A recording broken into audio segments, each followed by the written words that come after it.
Bismillahirrahmanirrahim. Assalamualaikum warahmatullahi wabarakatuh. Alhamdulillah wassalatu wassalamu ala Rasulillah wa ala alihi wa sahbihi wa man walah, amma ba'd. Alhamdulillah dapat kita bertemu kembali pada petang hari Jumaat ini. Pertemuan kali kedua untuk kita menyambung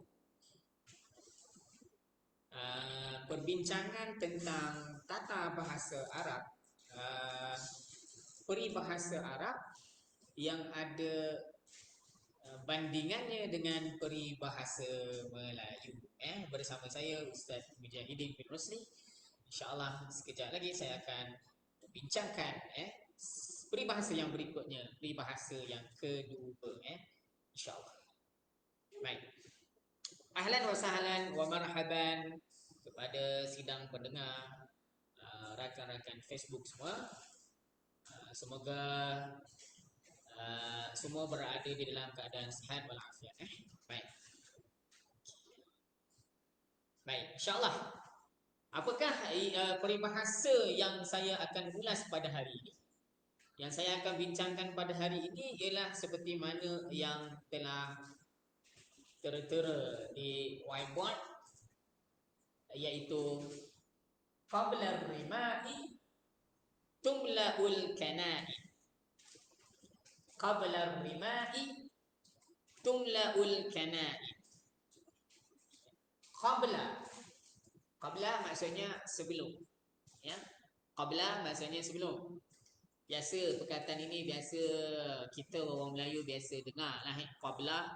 Cuma yang lebih biasanya ialah kita dengar perkataan qabliyah. Ya, solat sunat qabliyah, ba'diyah, qabliyah zuhur, ba'diyah zuhur, qabliyah subuh, ya. Jadi qabliyah itu maksudnya daripada qabliyah itu asalnya daripada perkataan qabla, memberi makna sebelum. Ya, kita biasa jumpa kalimah qabla, dan mengikut kaedah besar, perkataan qabla ini adalah termasuk dalam kategori popular, sangat kerap kita akan jumpa di dalam Al-Quran, maksudnya sebelum, dan di dalam bahasa Arab dinamakan sebagai zaraf zaman, ya. Zaraf zaman. Okey. Baik. Zaraf zaman ni maksudnya apa? Zaman ni maksudnya cakap Melayu, dalam bahasa Arab disebut zaman, dalam bahasa Melayu pun kita ada sebut zaman. Zaman ni merujuk kepada masa. Sebelum, selepas, pagi, petang, siang, malam, bulan, minggu, hari, itu termasuk dalam kategori zaraf zaman, masa. Baik. Kemudian perkataan seterusnya, ar-rima. Ar-rima ni daripada kita tak biasalah, tak ada padanannya ataupun kita tak pernah dengar lah perkataan rima ni dalam bahasa Melayu. Okey, perkataan ar-rima ini dia berasal daripada perkataan apa? Perkataan ar-rima ni berasal dari perkataan ra mim ya, Roma. Ya, ra mim ya ataupun ya ini dia boleh ditukarkan kepada alif, Jadi Roma. Roma ni maksudnya apa? Melontar ataupun membalik. Lontar ataupun balik, campak dan sebagainya lah. Allah sebut dalam Al-Quran, وَمَا رَمَيْتَ إِذْ رَمَيْتَ وَلَكِنَّ اللَّهَ رَمَى. Tidaklah kamu melontar ketika kamu melontar. Bukanlah kamu yang melontar ketika kamu melontar, tetapi sebenarnya hakikat yang melontar tadi adalah Allah Subhanahu wa ta'ala. Baik.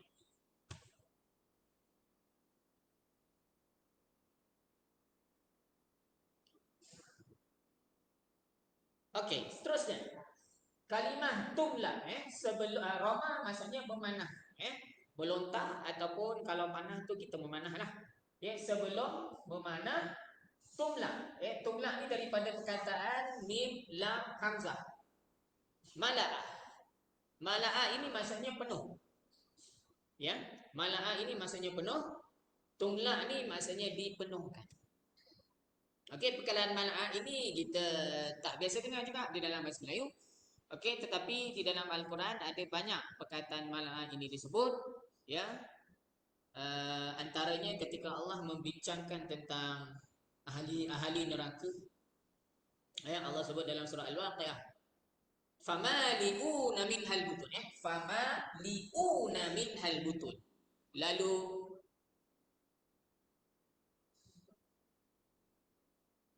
Allah sebut tentang buah zakum. Buah zakum itu dimakan oleh ahli neraka di dalam neraka. Famali'una minhal butun. Lalu mereka memenuhkan perut-perut mereka dengan buah zakum. Itu menceritakan tentang azab, siksaan yang telah diberikan kepada ahli neraka. Allah sebut mali'una. Jadi makna ini penuh. Tumla sebelum bermakna dipenuhkan. Okey, al-kana'in. Al-kana'in ini daripada perkataan kinanah. Al-kana'in ini daripada perkataan kinanah. Kinanah ini singular ataupun satu, mufrad. Kana'in itu adalah jamaknya. Okey. Baik, kana'in itu adalah jamaknya.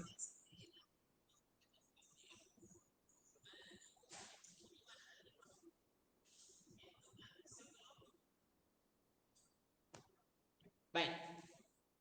Kana'in ini daripada perkataan kinanah. Kinanah maksudnya apa? Bekas simpan anak panah. Kinanah ni maksudnya apa? Bekas simpan anak panah, tempat menyimpan anak panah. Okey, dan gelaran bagi Mesir, gelaran bagi Mesir disebut sebagai Ardul Kinanah.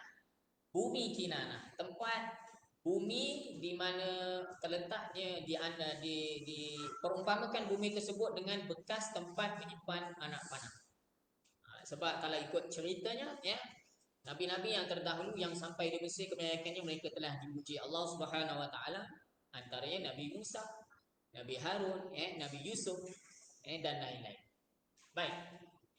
Qabla rima'i tumla'ul kana'in. Sebelum memanah, penuhkan bekas simpanan anak panah dengan anak panah lah. Okey.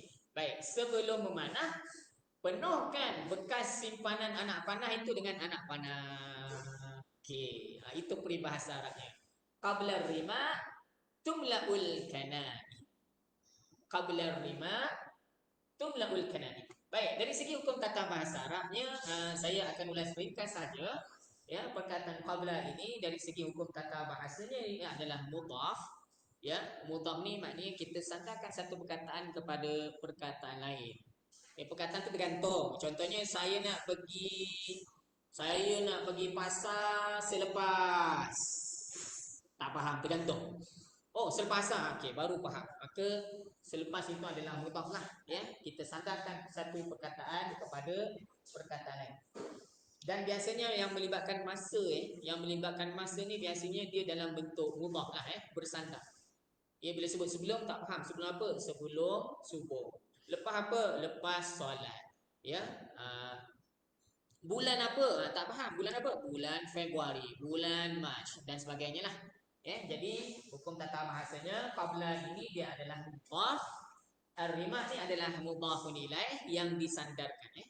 Bila ada perkataan pertama bersandar, maka perkataan kedua ni dipanggil mudhafun ilaih, tempat bersandar. Okey. Kemudian tumla ini pula dari segi hukum tata bahasanya dia adalah fi'il mudhari' majhul. Okey, majhul ni kalau nak mudah faham, di dalam bahasa Melayu ni kita boleh juga terjemahkan dengan pasif. Perbuatan dia ada dua, satu aktif dengan pasif. Kalau aktif dia buat, kita tahu siapa yang buat. Kalau pasif tak tahu. Dan biasanya ada imbuhan di. Kalau aktif, Ali makan nasi. Kita tahu siapa yang makan, iaitu Ali. Ali makan nasi. Muhammad baca kitab. Kita tahu siapa yang makan, kita tahu siapa yang baca. Tetapi kalau kita buat ayat, kuih itu telah dimakan. Siapa makan? Tak tahu. Itu pasif lah. Dimakan. Ada di. Okey. Kereta itu telah dipecahkan. Tingkap kereta itu telah dipecahkan. Siapa yang pecah? Tak tahu. Okey. Itu pasif. Okey. Jadi ini adalah fi'il mudhari' majhul, pasif. Terjemahan tepatnya ialah dipenuhkan. Ya. Sebelum memanah dipenuhkan. Yang ini pun rimak ni pun sebenarnya ada terjemahan yang asal dia lain. Tetapi bila kita terjemahkan ke dalam bahasa Melayu ni, kita kena bebaskan daripada terikat dengan makna asal. Sebab kalau ikut juga makna asal bila terjemah ke dalam bahasa Melayu, nanti dia bukan tak jadi macam bahasa Melayu dah. Dia jadi macam tak faham, tak berapa faham. Okay, waalaikumsalam Puan Zaitun ya. Puan Salma, waalaikumsalam warahmatullahi. Okey. Ahlan wa sahlan. Baik. Okey, sebelum bermakna dipenuhkan ataupun penuhkan. Ini majhul. Siapa yang penuhkan tak disebut dalam ayat ini. Ya, sebelum bermakna dipenuhkan bekas simpanan anak panah. Siapa yang nak letak anak panah ke dalam bekas simpanan tu tak disebut dalam ayat ini. Maka sebab itulah fi'il ini dipanggil fi'il mudhari' majhul. Majhul maknanya pasif. Dan dalam bahasa Melayu biasanya ada imbuhan di sebelum perbuatan. Kalau makan dimakan, pukul dipukul, buli dibuli, lari dilarikan dan sebagainya lah. Okey. Kemudian bila ada fi'il majhul ini, bila pelaku tak disebut, maka yang menggantikan pelaku ini dipanggil naib. Dalam bahasa Arab, pelaku kita sebut fa'il. Pembuat, fa'il. Kalau fi'il biasa, contoh dia macam Ali makan nasi, perbuatan dia makan, yang makan siapa? Ali. Ya, Ali adalah fa'il, pelaku. Muhammad baca kitab, perbuatan dia baca, yang baca siapa? Muhammad adalah pelaku, fa'il. Tetapi bila kita buat dalam bentuk pasif, ayat pasif ataupun perbuatan pasif, maka pelaku tak ada, yang menggantikan pelaku itu disebut naib lah. Bila fa'il tak ada, pengganti dia nama naib fa'il. Presiden tak ada, naib presiden. Pengetua tak ada, naib pengetua ganti. Okey, jadi al-kana'in ini dari segi hukum tata bahasanya dia adalah naib fa'il, timbalan kepada fa'il ataupun pengganti kepada fa'il pula. Okey, itulah ringkasan kepada tata bahasa yang ada dalam ungkapan ini. Qabla rima'i tumla'ul kana'in.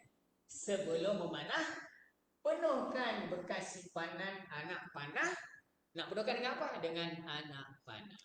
Okey. Baik, agak-agaknya tuan-tuan dan puan, sidang pendengar semua. Ya, siapa yang volunteer boleh jawab dekat dalam ruangan komen. Apakah peribahasa bahasa Melayu yang sesuai dengan peribahasa ini? Sebelum memanah, penuhkan bekas anak panah dengan anak panah.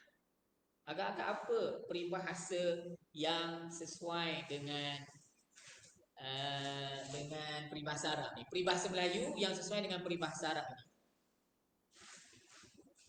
Saya menunggu jawapan daripada peserta-peserta kelas.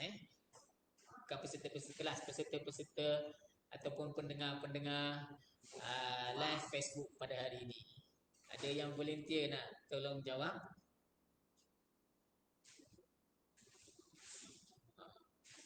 Tak ada Okay, tak ada. Baik, tak apa. Saya terus tolong jawabkan Okey, peribahasa yang sesuai dengan peribahasa Arab ini, kalau dalam bahasa Melayu, kalau dalam bahasa Arab, sebelum memanah penuhkan bekas simpanan anak panah dengan anak panah. Kalau peribahasa Melayunya apa? Senang saja tengok ada jawapan. Okey ya, terima kasih. Sediakan payung. Ya, terima kasih Puan Azaria, Puan Zaliha, Puan Zaitun. Ya, terima kasih. Okey, sebelum hujan sediakan payung sebelum hujan. Bahasa Arab dia qabla rima'i tumla'ul kanal. Okey, kalau kita tengok dari segi penggunaan, kenapa orang Arab sebut anak panah? Sebelum memanah, penuhkan bekas simpanan anak panah dengan anak panah. Sedangkan orang Melayu sebut sebelum hujan, sediakan payung sebelum hujan. Okey, jadi peribahasa ni sebenarnya dia berubah. Makna dia tak lafaz ataupun perkataan yang digunakan berbeza, tak sama. Tetapi akhirnya maksud dia sama je. Maksud dia sama. Kenapa orang Arab guna panah? Kenapa orang Melayu guna payung hujan? Sebab mengikut geografi ataupun mengikut tradisi adat resam yang ada di tempat tersebut. Ya, di negara Arab pada masa itu, apa yang berlaku pada golongan Arab jahiliyah ni? Mereka selalu buat apa? Mereka selalu berperang. Dan antara alat perang yang utamalah dalam peperangan ialah anak panah. Maka sebab itulah mereka gunakan peribahasa ini. Sebelum memanah, sediakanlah dulu, penuhkan bekas anak panah tu dengan anak panah. Sebab kalau kita tengok sejarah orang Arab jahiliyah ni, memang mereka berperang, berperang sampai 7 keturunan, perang sana, perang sini. Sebab itulah antara pengasas ataupun moyang ataupun nenek ataupun orang yang pertama yang termasuk dalam yang digelar sebagai Quraisy. Kita biasa dengar kan kabilah Quraisy. Kabilah Quraisy ataupun kaum Quraisy. Quraisy ini dinisbahkan ataupun dikaitkan dengan seorang lelaki, nama dia Nadar bin Kinanah. Nadar bin Kinanah. Okey. Nadar bin Kinanah ni orang yang digelar sebagai Quraisy. Kenapa? Sebab dia daripada perkataan Quraisy ini daripada perkataan Qaf Ra Shin, yang mana dia sama erti dengan perkataan Jim Mim Ain, jamak. Jim Mim Ain, jamak. Jamak maksudnya menghimpunkan. Jadi kenapa Nadar bin Kinanah ini digelar sebagai Quraisy? Kenapa? Sebab dia yang menyatu padukan kabilah-kabilah Arab, bangsa-bangsa Arab yang berperang tak habis-habis masa tu. Akhirnya dia berjaya menyatukan mereka. Maka akhirnya digelar sebagai Quraisy, dan keturunan dia dipanggil kaum Quraisy. Salah seorangnya ialah Nabi Muhammad. Akhirnya nasabnya bertemu dengan Nadar bin Kinanah. Okey. Baik. Jadi sebab mereka selalu berperang, jadi alat yang mereka selalu gunakan untuk berperang ialah panah. Maka sebab itulah mereka pun guna alat panah. Kita kat Malaysia hujan. Kejap-kejap hujan, selalu hujan. Kita, negara kita ni terletak berhampiran dengan Khatul Istiwa. Khatul Istiwa, dengar macam tak biasa dengar Ustaz, Khatul Istiwa. Sebenarnya Khatul Istiwa tu sebutan Arab, orang Melayu sebut Katulistiwa. Itu Khatul Istiwa. Jadi kita punya iklim selalu hujan, maka sebab itulah kita gunakan istilah sediakan payung sebelum hujan. Orang Arab sebab dulu mereka selalu berperang, mereka gunakan istilah qabla rima tumlaul kana.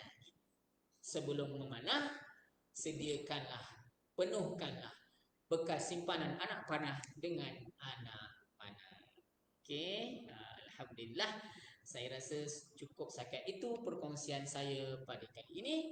InsyaAllah jika ada rezeki umur yang panjang, kita jumpa lagi dalam live Facebook yang akan datang. InsyaAllah.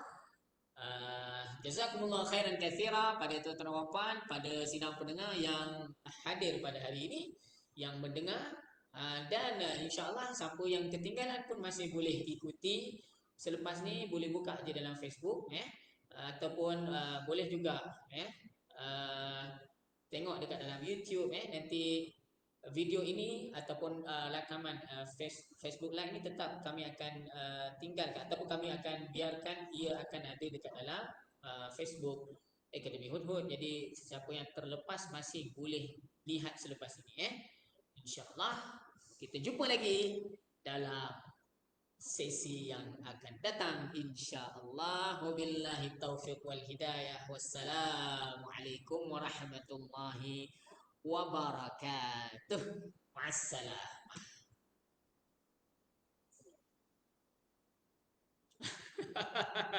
Sebelum tutup ada juga left right autum kun. Arab sekarang pun tengah perang. Cuma perang sekarang dia tak pakai panah adalah, dia pakai panah moden. Itu apa, pistol dan sebagainya lah. Okey, baik. Wallah.